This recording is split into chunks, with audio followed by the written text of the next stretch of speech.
Magandang gabi, Philippine Air Force. Narito ang magiging lagay ng panahon ngayong araw ng Thursday, July 16, 2026. Sa kasalukuyan, wala naman tayong binabantayang bagyo o low pressure sa loob ng ating Philippine Area of Responsibility. At southwest monsoon o yung hanging habagat ang nakakaapekto sa extreme northern Luzon. At para nga sa general area forecast para bukas, asahan natin sa Metro Manila at pangalabing bahagi ng Luzon, gayon na rin ang buong Kabisayaan, maging ang buong Mindanao. Asahan natin yung bahagyang maulap hanggang maulap na kalangitan, may mga pulupulong pag-ulan, pagkulog at pagkidlat. At para naman sa magiging lagay ng panahon sa mga susunod na araw sa Metro Manila, asahan natin sa Sabado hanggang Lunes ang bahagyang maulap hanggang maulap na kalangitan na may mga pulupulong pag-ulan, pagkulog at pagkidlat. Maging dito sa may Cavite.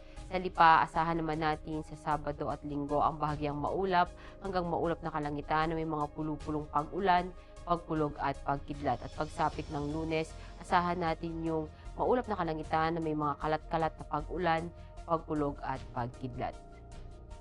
Maging dito yan sa may Angeles, sa Puerto Princesa at sa Kalayaan Island.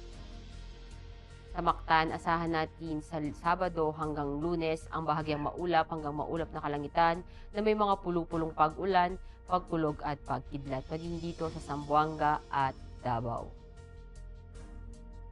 Ang araw ay lumubog ng 6:29 ngayong hapon at sisikat bukas ng 5:35 ng umaga. Para sa ating moon illumination, meron tayong 6%. At para manatiling updated sa lagay at taya ng panahon, i-follow lamang ang Air Force Weather Center sa aming mga social media accounts.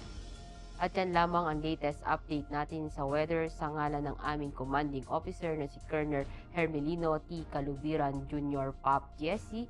Ako si Staff Sergeant Ashley F. Di Maculangan, Philippine Air Force, weather broadcaster ng Air Force Weather Center. Muli, magandang gabi, Philippine Air Force.